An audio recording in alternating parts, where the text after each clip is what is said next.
Parece haber habido un poco de tensión entre los miembros de la familia. Ahora, los egiptólogos creen que investigar el misterio de su sucesor podría resolver el más perdurable enigma de Egipto, el origen de la Esfinge. No hay una marca en la Esfinge, una marca que la identifique. Esta es una historia de mentiras, traiciones y la estatua más enigmática de la historia. Misterios y magia siempre rodean a la Esfinge.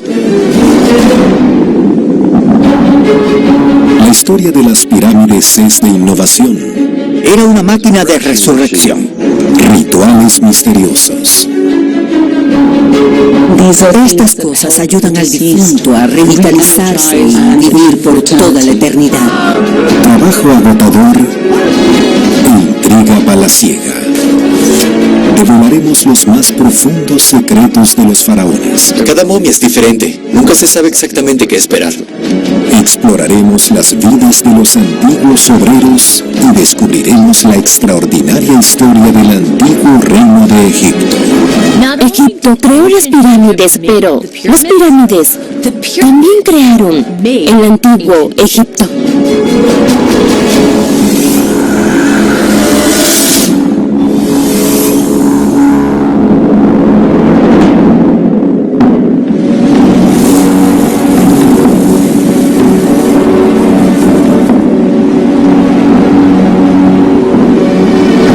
Meseta de Giza, en Egipto, la famosa Gran Pirámide tiene una vecina igualmente imponente.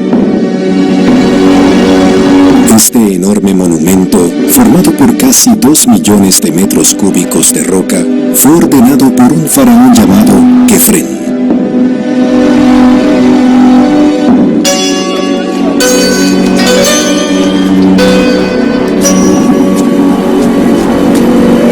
Alrededor de 2470 a.C., Kefren llega al trono y convoca una gran fuerza de trabajo para construir su pirámide.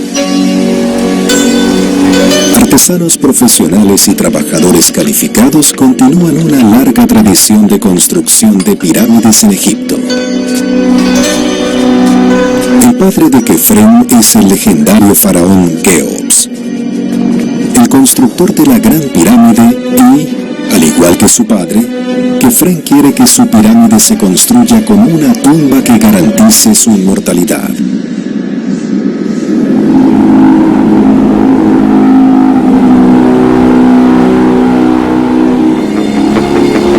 Hoy en día, las tumbas piramidales de Kefren y Keops dominan la meseta de Giza. Pero frente a ella se encuentra otro monumento gigantesco, construido en la misma época, cuyo propósito y origen es mucho más misterioso. La Esfinge. El arqueólogo Mark Lenner ha pasado años estudiando cada centímetro cuadrado de esta inmensa estatua. La Esfinge es única. Se sabe que los antiguos egipcios no esculpieron estatuas de esta escala durante otros 1200 años. El hecho de que lo hicieran en esa época es otra manifestación de este estallido de actividad y gigantismo en las pirámides. Fue un tiempo de exuberancia.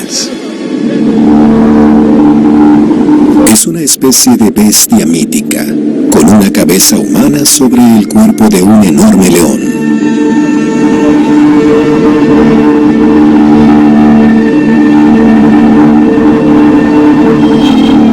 Nada parecido se había intentado antes en una escala tan descomunal. Es un bloque. Está hecho de lecho rocoso.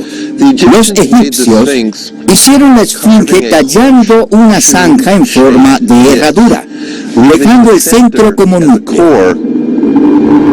La esfinge es la escultura sobreviviente más grande del mundo antiguo. Tiene más de 20 metros de altura, el equivalente a un edificio de 6 pisos y más de 70 metros de largo. ¿Quién ordenó construir esta estatua de gran tamaño? ¿Y por qué?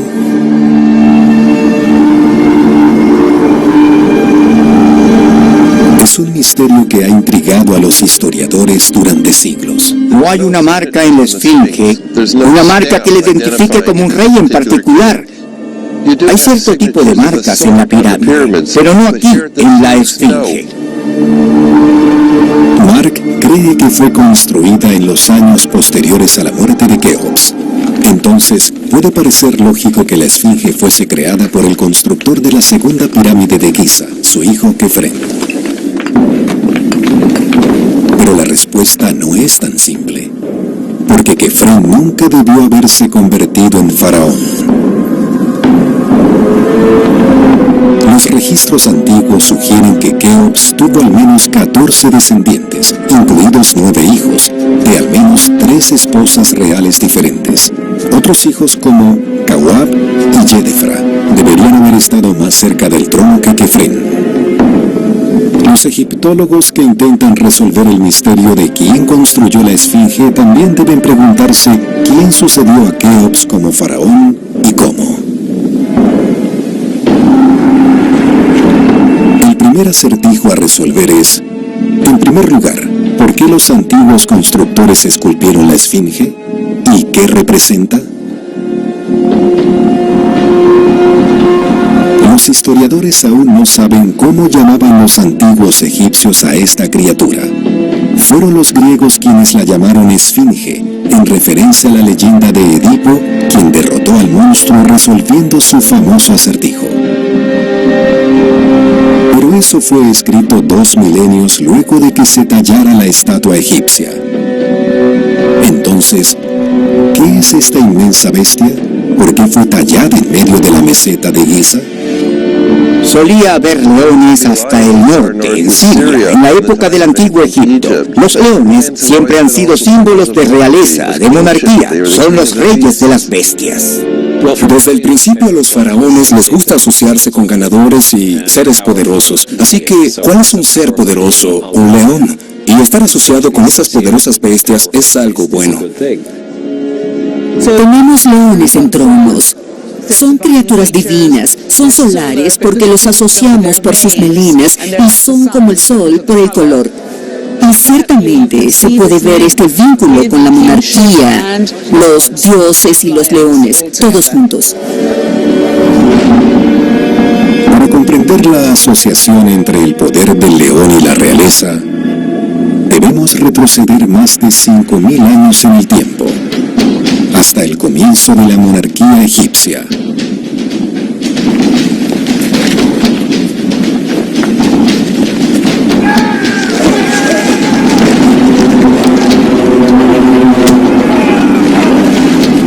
Alrededor de 3150 a.C., un faraón guerrero gobierna el país. Su nombre es Aja. Aja refuerza las fronteras de su reino, lanzando incursiones en los territorios vecinos. Los arqueólogos desenterraron su tumba en Abidos. Aja es interesante porque es el primer rey de la primera dinastía y está enterrado en Abidos. Abidos es un antiguo centro de poder al sur de Egipto y es el lugar de entierro de los gobernantes de la primera dinastía. Los investigadores que examinaron la sepultura de Aja encontraron algo impactante. Tenemos la sepultura del rey en el centro. Y luego las pequeñas cámaras alrededor de esa tumba, en las que están enterradas diferentes personas. Las evidencias sugieren que en su mayoría eran jóvenes. El descubrimiento podría ser un signo de un espantoso ritual.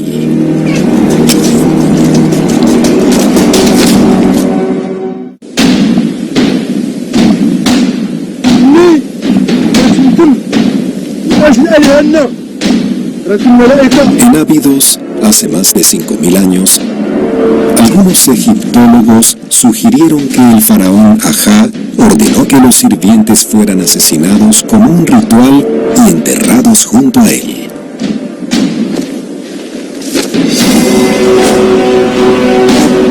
Si las personas enterradas alrededor de la tumba de Aja fueron sacrificadas tras la muerte del rey. Ese sería un ejemplo de un sirviente que continuaría trabajando en el más allá. De ser cierto, estos serían los primeros sacrificios humanos conocidos en Egipto. Pero sin más pruebas, quedan dudas.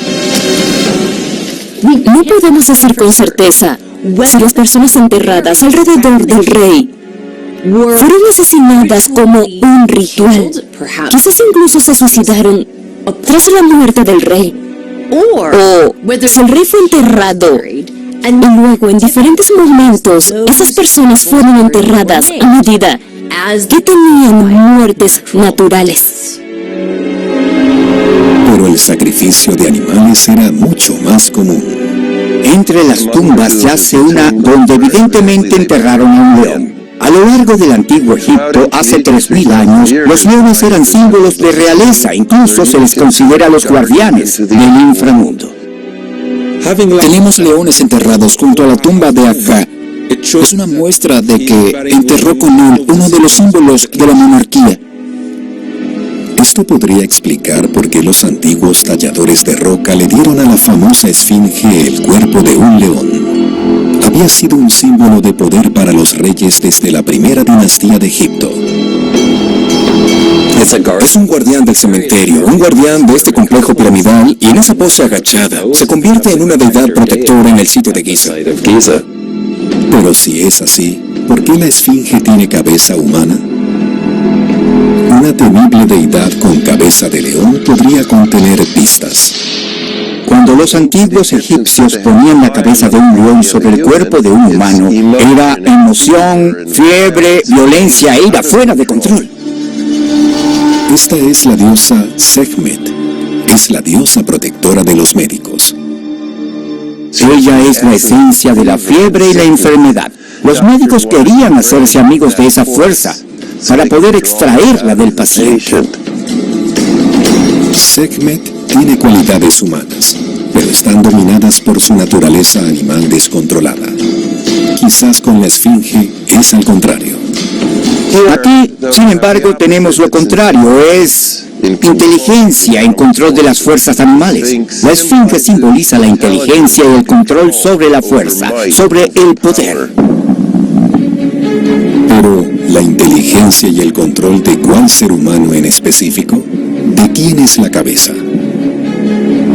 Los egiptólogos han encontrado una pista. En lugar de una melena de león, la esfinge usa un tocado llamado nemes, una prenda reservada exclusivamente para los reyes.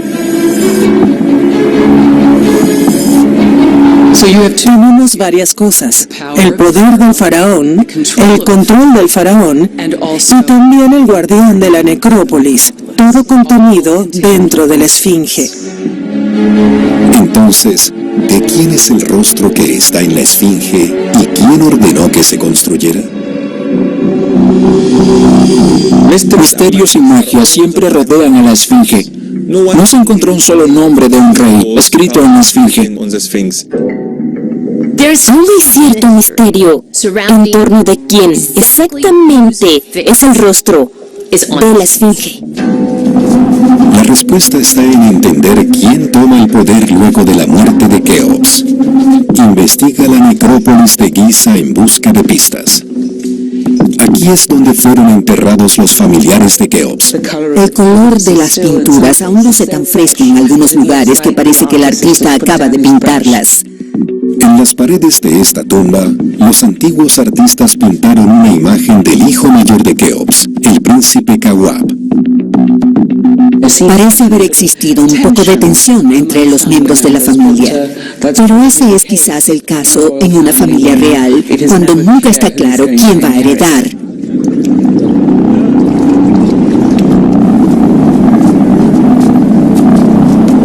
Por tradición, Kawab debería haber sucedido a su padre.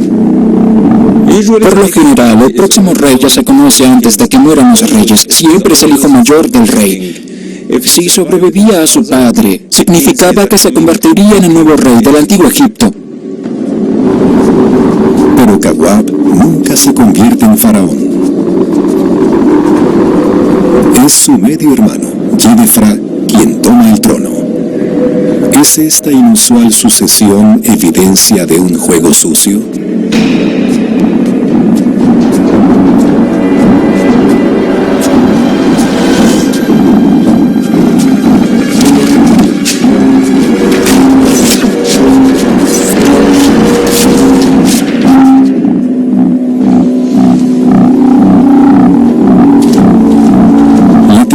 Jedefra asesinó a Kawab fue iniciada por un famoso arqueólogo estadounidense llamado George Reisner. Él es el primero en investigar la cronología de la sucesión, en un intento por descubrir los secretos de la Esfinge. La forma en que intentamos entender a las familias reales de un periodo tan lejano de la historia es apoyarnos en los egiptólogos que nos precedieron. Comienzan con teorías y luego intentamos diseccionar estas teorías sobre estas relaciones familiares a través del tiempo, con nueva evidencia arqueológica. Fue George Reisner quien fue el primero en resolver el enigma de la Esfinge, tal como él lo afirmaba. Eso fue alrededor de 1912. Se dio cuenta de que el sucesor de Keops, Jedefra, no fue enterrado en Giza e inventó una especie de historia que se trataba de un usurpador.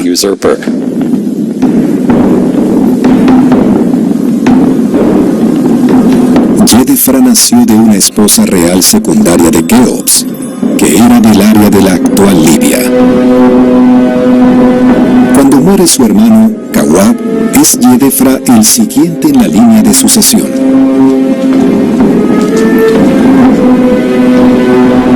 Reisner ve una historia de asesinato y poder sacada de Shakespeare.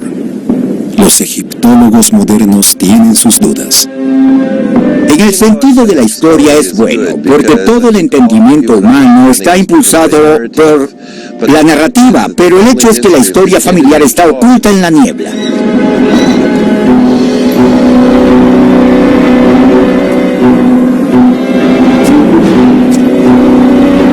Pero han llegado a la conclusión de que, alrededor de 2480 a.C., es Jedefra y no Kawab quien sucede a Keops. Y ahora han descubierto que este inesperado faraón hizo algo impactante.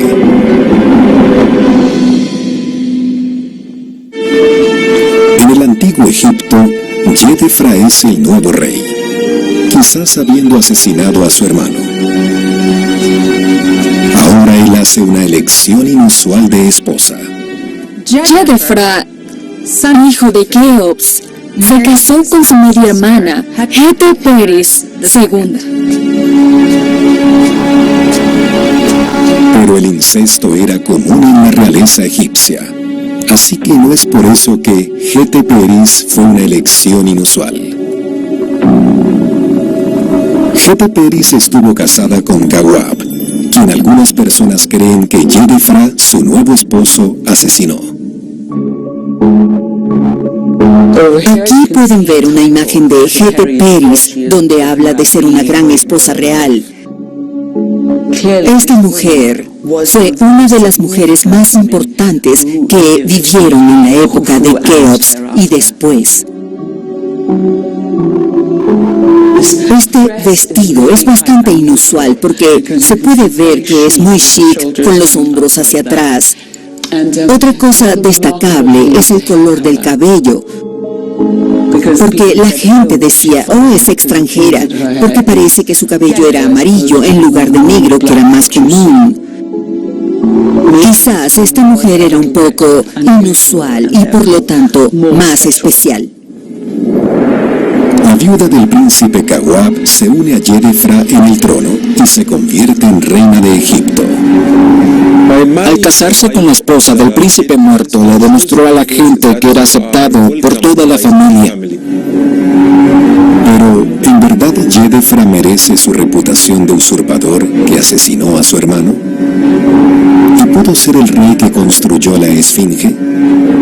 George Reisner encontró otras pruebas para desarrollar su teoría del usurpador. Como todas las pirámides de Egipto, la pirámide de Jedefra en Abu Rawash se se encuentra en la ribera occidental del Nilo.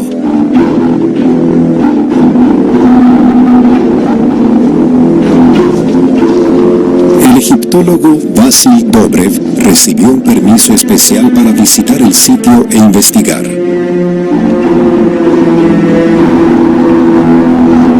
Aquí estamos, de 120 a 130 metros sobre el nivel del mar. Estamos en la zona más alta de Abu Rawash, la más alta de Egipto, y el nombre del sitio lo confirma. Abu Rawash. El egipcio antiguo, Abu es el lugar, Ra es Ra, y Wash es honrar a Dios. Entonces, en la traducción, palabra por palabra, es el lugar donde se honra a Ra. Como alguien quiere alabar al Dios del Sol, Ra, este es el lugar más cercano al Sol. Ra, también pronunciado como Re, es el Dios Sol. La evidencia muestra que se volvió particularmente importante durante el reinado de Yedefra. Yedefra fue el primero en invocar el culto al sol con tanta atención. Su nombre, Yedefra, es el primer nombre en el que tiene el término Ra, el dios sol que se invoca. Su nombre está configurado con el nombre Ra, y también es el primer rey en ser llamado hijo de Ra. Esto también es importante porque podría ser que Keops se declarara a sí mismo como la encarnación de Ra durante su reinado. Y su hijo, para honrarlo, se hacía llamar hijo de Ra. En Abidos, en las paredes del templo del rey Seti I, construido más de 1000 años después de Yedefra, los egiptólogos han descifrado una rara lista de reyes egipcios, muchos con Ra en su nombre.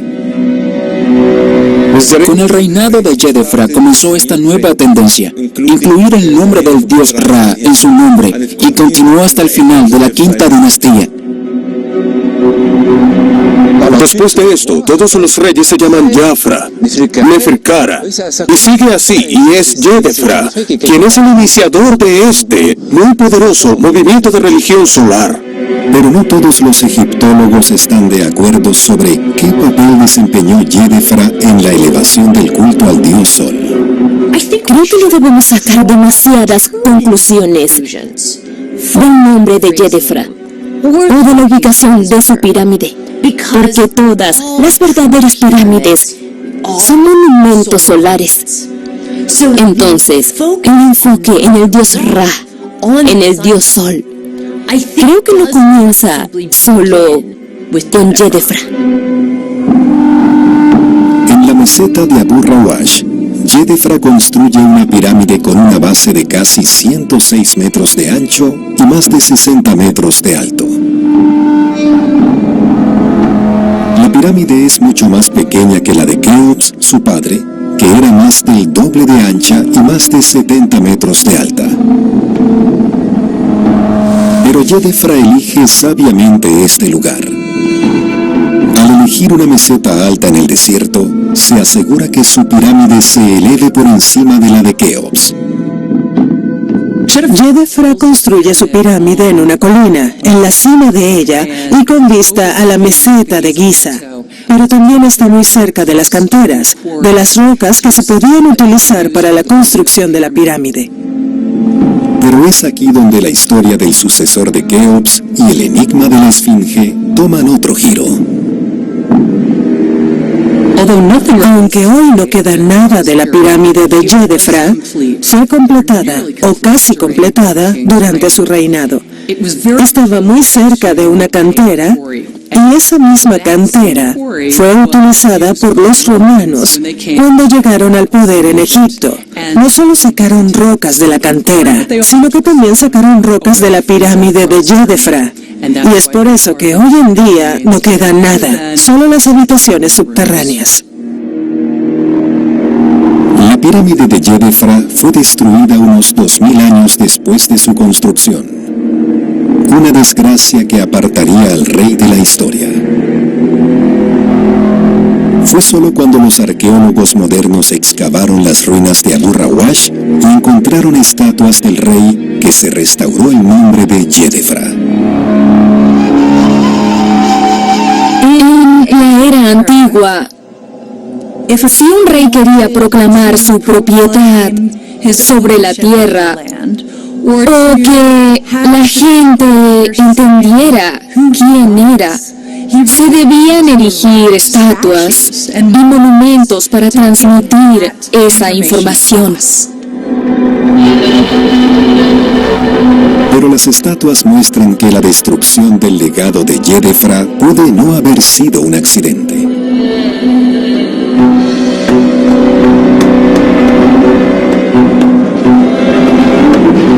Debido a que las estatuas están destruidas o desfiguradas, sabemos que hubo intriga política, drama, o descontento por la forma en que un rey manejó su gobierno del país. Porque el arte se utiliza como propaganda desde el comienzo de los tiempos. Las narices fueron rotas intencionalmente y el nombre de Yedefra fue cincelado. No es tan importante que la estatua en verdad se pareciera al rey. Era importante que su nombre estuviese en la estatua, y si alguien cincelaba el nombre de alguien en jeroglíficos, dañaba ritualmente a esa persona. Si se cincelaba la nariz de la estatua de una persona, ritualmente no puede respirar, por lo que hay muchas formas de dañar a alguien. ¿Podría ser esta una pista para resolver el misterio de quién construyó la Esfinge? Porque al igual que las estatuas de Yedefra, a la Esfinge gigante de Giza también le falta la nariz.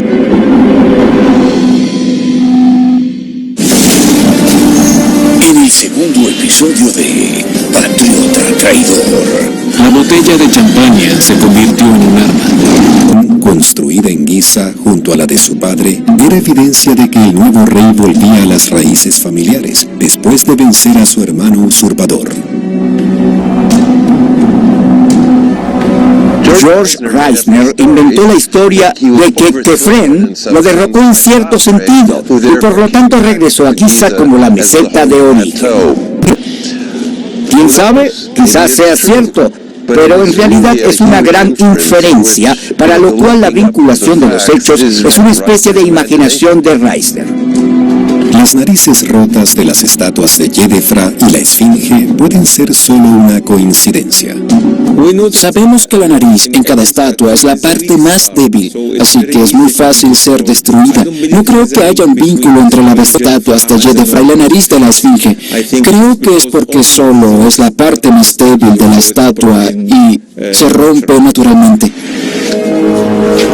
Muchos piensan que las estatuas de Yedefra fueron desfiguradas miles de años después, durante la conquista romana de Egipto. Como haya sido, alrededor de 2470 a.C., Kefren toma el control de Egipto. Decide construir su tumba directamente al lado de la gran pirámide de su padre.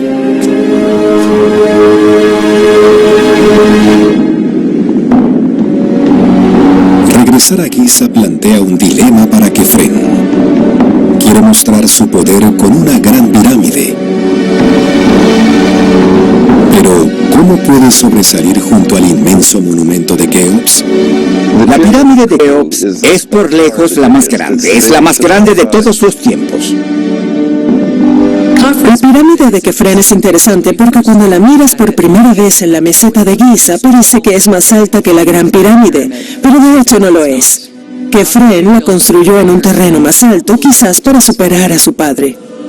Quizás ese fue un movimiento inteligente. Su base es en realidad un poco más pequeña que la de Keops.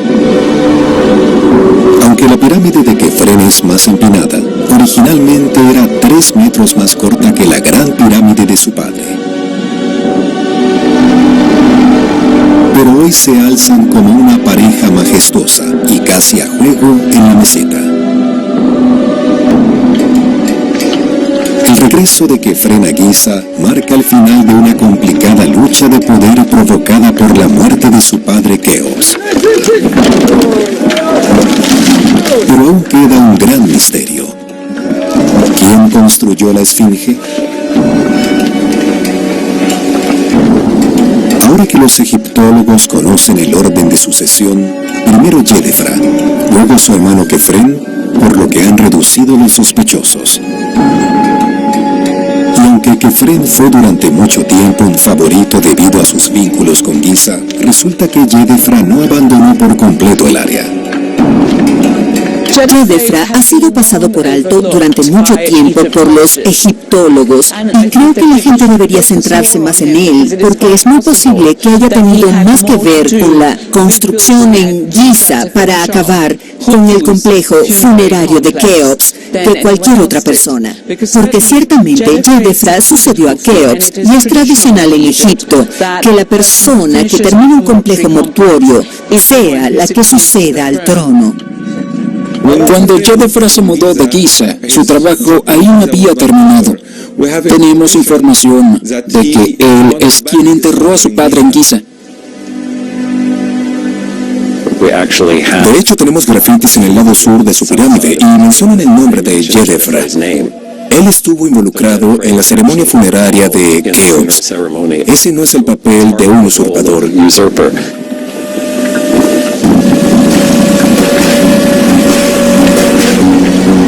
Los arqueólogos en Abu Rawash han descubierto un vínculo entre Yedefra y la Esfinge, una estatua que se cree que es la esfinge más antigua de Egipto, que representa a la esposa de Yedefra, la reina Heteperis II.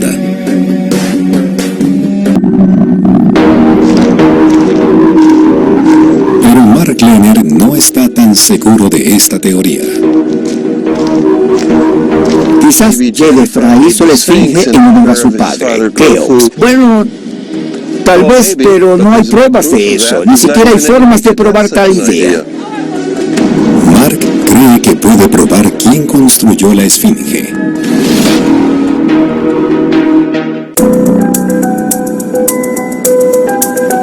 En la meseta de Giza, en Egipto, Mark Lehner cree que el templo del Valle de Kefren, justo al lado de la esfinge, tiene la prueba de que Kefren es el faraón que construyó esta estatua gigante. Creo que lo que sucedió es que Kefren tuvo la idea de tomar un acantilado de cantera y convertirlo en gran esfinge. Y como lo hicieron bajo el reinado de Kefren, los canteros tomaron las capas de la cabeza y el cuello de las capas superiores y las trasladaron hacia el sureste para construir el templo del valle. Mark ha examinado la composición de la roca en la esfinge y encontró una coincidencia con la roca utilizada para el templo del Valle de Kefren. Mientras bajaban y tallaban el cuerpo del león, movieron la piedra de inmediato hacia el este para hacer el templo de la esfinge.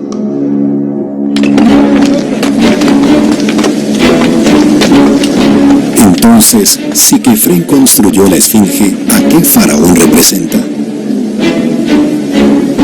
Quizás el propio Kefren, un visionario como su padre, Keops, construyendo la gran pirámide. Lo que Kefren agrega a esta explosión en este periodo de experimentación a una escala gigantesca es la gran esfinge. Si es cierto, Kefren usa la esfinge para proyectar su influencia. La esfinge es la cabeza del faraón sobre el cuerpo de un león. Y el simbolismo detrás de eso es la inteligencia y el control del rostro del faraón sobre la fuerza y el poder del cuerpo de un león. A pesar de los desacuerdos que aún persisten entre los egiptólogos sobre quién construyó la esfinge y a quién representa, todos concuerdan en un punto: que el constructor de la esfinge planeó construir un templo frente a ella donde la bestia icónica podría ser adorada por un culto, pero nunca se completó. En cierto sentido, la esfinge y su templo nunca se convirtieron en imágenes de culto, algo como diseñar un parque temático completo y luego encenderlo, y así la gente podría venir a usarlo. El constructor de la esfinge no tuvo oportunidad de consagrar su templo y de contratar sacerdotes para asegurar la continuación del culto.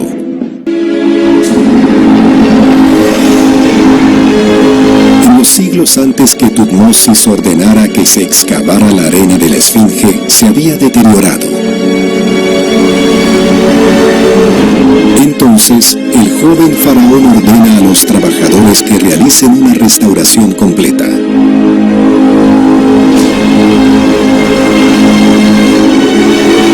En épocas posteriores se añadieron ladrillos para proteger las zonas más dañadas y que aún hoy son visibles.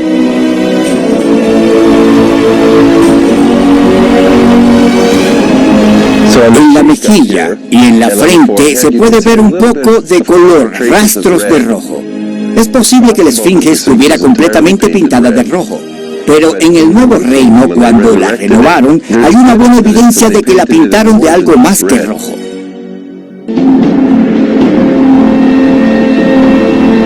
Cuando trabajamos en la capilla encontré pedazos de azul egipcio, el pigmento especial por el que los egipcios eran conocidos. En los intersticios entre las rocas había rastros incluso de amarillo. Había mucho rojo. Donde quiera que se pillaban las rocas, antes del trabajo de restauración de los 80 y 90, salía polvo rojo de entre las piedras, casi como si la Esfinge sangrara. Esto es de cuando la mayor parte de la Esfinge era roja. Hay evidencia de que se pintaron patrones de alas a los costados de la Esfinge. Y de hecho, algunas de las estelas del Nuevo Reino muestran a la Esfinge con alas a los lados del cuerpo del león. ¿Por qué? Porque era una cabeza humana, era un león, pero también es Horus, y Horus es el halcón.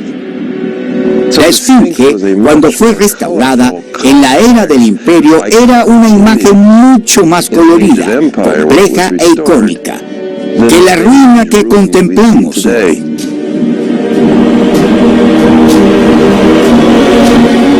Ícono del mundo antiguo, la Esfinge conserva su aura de misterio y enigma. Durante casi un siglo, se creía que las teorías del egiptólogo George Reisner sobre cómo se construyó la Esfinge eran precisas. Romantizó la sucesión del gran faraón Keops, imaginando historias de rivalidades, complots y asesinatos, pero sin ninguna prueba tangible.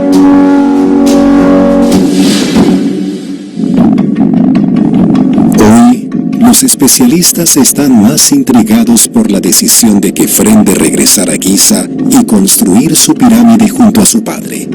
Sin registros sobrevivientes de quién construyó la gran Esfinge, el misterio permanece.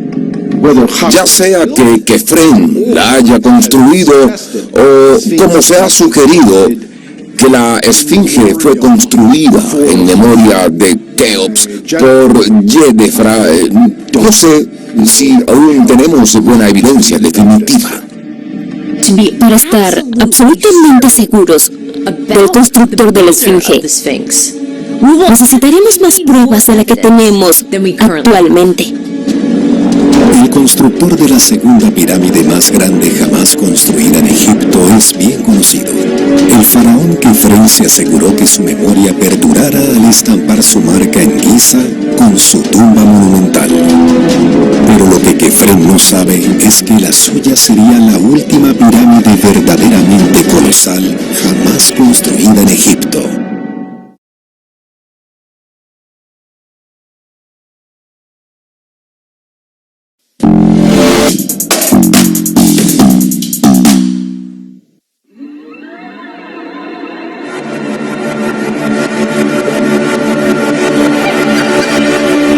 Apocalipsis, el último libro de la Biblia, una impresionante sucesión de profecías.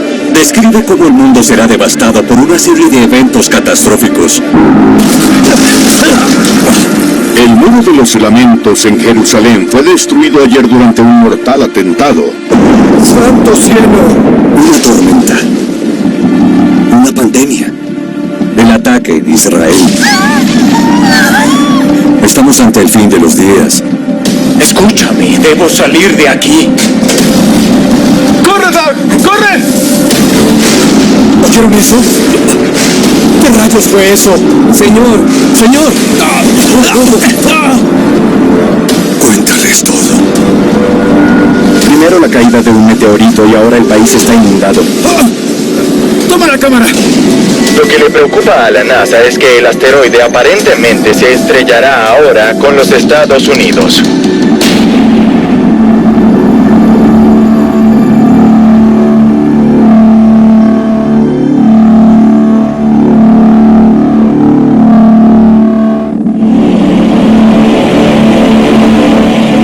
Existen una serie de eventos proféticos que según la Biblia pasarán. Estas señales son más evidentes. Cada vez son más difíciles de ignorar. Hemos abusado de su bondad. Él hará arder la tierra. Él quemará los cielos.